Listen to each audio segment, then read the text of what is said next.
भारत में स्कूल की श्रृंखला बहुत बड़ी है, जिसमें आपको play school, primary school, upper primary school, high school या फिर सीनियर सेकेंडरी स्कूल, ऐसे बहुत सारे ऑप्शंस मिल जाएंगे। ये सारे के सारे स्कूल्स में से अगर कोई भी ऐसा स्कूल है जिसको आप शुरू करना चाहते हैं अपने एरिया में, तो इस वीडियो को लास्ट तक जरूर देखिएगा, क्योंकि यहाँ हम A to Z इंफॉर्मेशन आज की इस वीडियो में जानने वाले हैं अबाउट स्कूल, और कौन कौन सी समस्याओं का सामना करना पड़ता है जिसके बारे में आपको कोई नहीं बताता, हम वो भी जानने वाले हैं। तो इस वीडियो को लास्ट तक जरूर देखिएगा। हेलो एंड वेलकम फ्रेंड्स, मेरा नाम है अनूप सिंह और आप देख रहे हैं आपका अपना YouTube channel. So let's get started.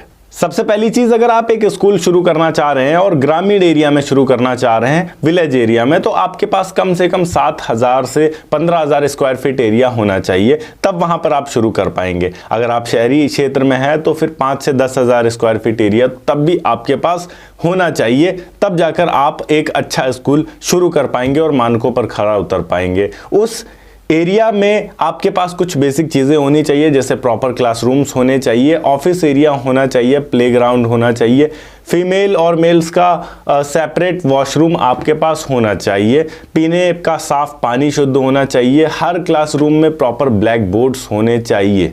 ये सारी की सारी चीज़ें अगर आप पूरी कर रहे हैं तब जाकर आप एक स्कूल शुरू कर सकते हैं। दूसरी चीज़ की बात करें, अब एक स्कूल को मान्यता कैसे मिलती है। सबसे पहली चीज़ तो आप अपने नाम पे एक स्कूल शुरू कर नहीं सकते हैं, आपको एक सोसाइटी, NGO या फिर ट्रस्ट बनाना पड़ेगा, उसके माध्यम से आप एक स्कूल शुरू कर सकते हैं। जब आप एक ट्रस्ट, NGO या फिर सोसाइटी बना ले, उसके बाद आपको ये सारी के सारे मानक पूरे करने होंगे। जैसा मैंने आपको पहले बताया कि एक प्रॉपर बिल्डिंग चाहिए होगी, जिसमें प्रॉपर क्लासरूम्स होने चाहिए, ऑफिस होना चाहिए, वॉशरूम्स होने चाहिए, पीने का साफ पानी, बिजली, ये सारी की सारी सुविधाएं होनी चाहिए। ये सारी चीज़ें जब आप पूरी कर लेते हैं तब आप अपने ज़िले के बेसिक शिक्षा विभाग के पास जाते हैं और उनसे कहते हैं कि आप एक स्कूल शुरू कर रहे हैं। उनको प्रॉपर एप्लीकेशन और अपने स्कूल का स्थान वगैरह सब कुछ क्लियर करके देते हैं। उसके बाद उनके तरफ से निरीक्षण करने के लिए अधिकारी आते हैं, वो निरीक्षण करते हैं आपका स्कूल अगर उनके मानकों पर खरा उतर रहा है तो वो आपको अथॉरिटी दे देते हैं, मान्यता दे देते हैं, और उसके बाद आप अपने स्कूल का संचालन शुरू कर सकते हैं। शुरुआती मामलों में कई बार ये होता है कि आपके स्कूल को केवल 8th क्लास तक की मान्यता दी जाती है, कई बार 5th क्लास तक की दी जाती है, पर ज़्यादातर 8th क्लास तक की मान्यता दी जाती है। 8th क्लास तक के स्कूल को अगर आप अच्छे से रन कर रहे हैं तब यहाँ पर आपको आगे के भी ऑप्शंस मिल जाते हैं। अब इसके आगे अगर आप जाना चाह रहे हैं तो उसके लिए आपके पास 2 ऑप्शंस आते हैं। 2 ऑप्शंस में सबसे पहला ऑप्शन है आपके पास स्टेट बोर्ड और दूसरा आता है CBSE बोर्ड। स्टेट बोर्ड में आपको मान्यता थोड़ा जल्दी मिल जाता है, बहुत ज़्यादा समस्याओं का सामना नहीं करना पड़ता है, पर जब आप CBSE बोर्ड की तरफ जाते हैं तो CBSE बोर्ड के नियम थोड़े ज़्यादा खरे होते हैं, मजबूत होते हैं, स्ट्रांग होते हैं।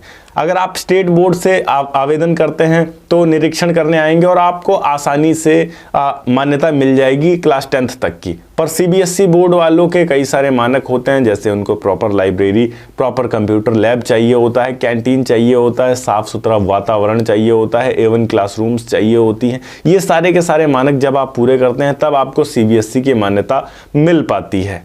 इसके अलावा स्कूल यहाँ पर कैसा भी हो, पर आपको 25% सीटें आरक्षित रखनी होती हैं। आरक्षित सीटों में उन बच्चों को आपको पढ़ाना होता है जिनके माँ बाप नहीं हैं या फिर गरीब वर्ग से आते हैं, पर उनको पढ़ना है और वो पढ़ नहीं पा रहे हैं, तो उनको जितनी भी उनकी पढ़ाई होती है वो सारी की सारी आपको करवानी होती है। बात करें इसमें इन्वेस्टमेंट कितना आता है, हमारा खर्चा कितना आता है, तो खर्च के तौर पर यहाँ पर कई सारी चीज़ें हैं। जैसे अगर आपकी ज़मीन खुद की है तो आपकी बचत हो जाती है। बिल्डिंग में आप तकरीबन 5 से 20 लाख रुपए तक खर्च कर देते हैं, फर्नीचर में 1 से 3 लाख रुपए तक, टीचर की सैलरी 50,000 से 2 लाख रुपए तक, तो यहाँ टोटल आपका 8 से 20 लाख रुपए तक होता है। डिपेंड करता है किस टाइप का स्कूल शुरू कर रहे हैं। ये खर्च उस हिसाब से है कि आप किस क्वालिटी का कैसा स्कूल अपना शुरू कर रहे हैं, और ये खर्च तब का भी है जब आपके पास खुद की ज़मीन मौजूद है। अगर आपके पास ज़मीन नहीं मौजूद है तो यहाँ पर ज़मीन का खर्च अलग से आप मान के रख सकते हैं। अर्निंग की बात करें कितनी हो सकती है, तो फिर वो डिपेंड करता है कि कितने बच्चे हैं आपके पास। आमतौर पर हम 100 बच्चे मानकर चलते हैं,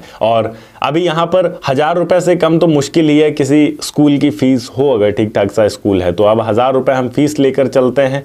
यहाँ पर 1000 रुपये फीस है, 100 बच्चे हैं तो 1 लाख रुपये महीने का आपका होता है, जिसमें आपको कई सारे स्टाफ रखने होंगे, जिसमें कम से कम आपके पास 7 से 8 टीचर्स होंगे, प्रिंसिपल खुद होगा, इसके अलावा प्यून रखना होगा, इलेक्ट्रिसिटी बिल आएगा आपका, ये सारी की सारी चीज़ें 40-50 हज़ार रुपये तक हम मान के रख सकते हैं। खर्च आपका महीने का आसानी से आ जाएगा। अब 50 हज़ार या 60 हज़ार हम खर्च निकाल दे तो हमारे पास बचते हैं 30 से 40 हज़ार रुपये। अब 40 हज़ार रुपये में आपको शुरुआत में गुजारा करना पड़ेगा और इतना ही आपको बच पाएगा शुरुआती तौर पर, क्योंकि अभी आपके स्कूल की बहुत ज़्यादा फेस वैल्यू नहीं है, अभी आपके पास बच्चे भी कम है। पर हाँ, अगर आप इसमें टिके रहते हैं तो आगे अच्छा फ्यूचर है आपके लिए। पर ऐसा भी नहीं है कि स्कूल के बिजनेस में सिर्फ फायदा ही फायदा होता है, कई सारी समस्याओं का भी सामना आपको करना पड़ता है। सबसे पहली चीज तो मान्यता इतनी जल्दी नहीं मिलती है, कई सारे मानक पूरे करने होते हैं, उसके बाद भी हमारी फाइल लटकी रह जाती है महीनों तक।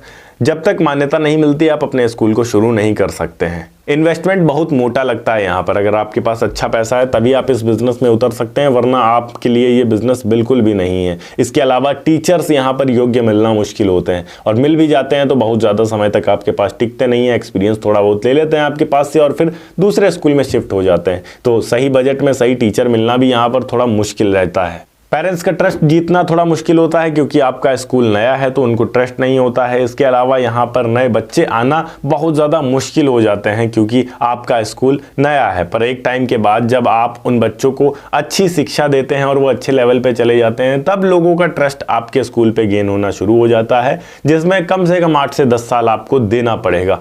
उसके बाद ही आप यहाँ पर एक अच्छा ट्रस्ट बना पाएंगे, जिससे ज़्यादा से ज़्यादा बच्चे आप तक आ पाएंगे। आपका इंफ्रास्ट्रक्चर बहुत ज़्यादा स्ट्रांग नहीं है और आप कॉम्पिटिट ऐसे स्कूल से करने जा रहे हैं जो A1 क्वालिटी की शिक्षा दे रहे हैं और A1 क्वालिटी का इंफ्रास्ट्रक्चर है उनका। पर इन सब चीज़ों को अगर आप झेल लेते हैं तो आगे आपके पास एक बहुत ब्राइट फ्यूचर पड़ा है, एक बहुत अच्छा बिजनेस पड़ा है। पर शिक्षा को बिजनेस कहना भी ठीक नहीं होता है, तो हम यहाँ पर कह सकते हैं कि एक अच्छा काम है आपके जीवन के लिए। ओके गाइस, ये थी एक छोटी सी वीडियो कि किस तरीके से आप एक स्कूल शुरू कर सकते हैं, इसमें कौन कौन सी समस्याओं का सामना करना पड़ता है। अगर वीडियो अच्छी लगी हो तो वीडियो को लाइक करके चैनल को सब्सक्राइब जरूर कर दीजिएगा। मैं मिलता हूं आपको नेक्स्ट वीडियो में एक नए टॉपिक के साथ, तब तक के लिए जय हिंद, वंदे मातरम।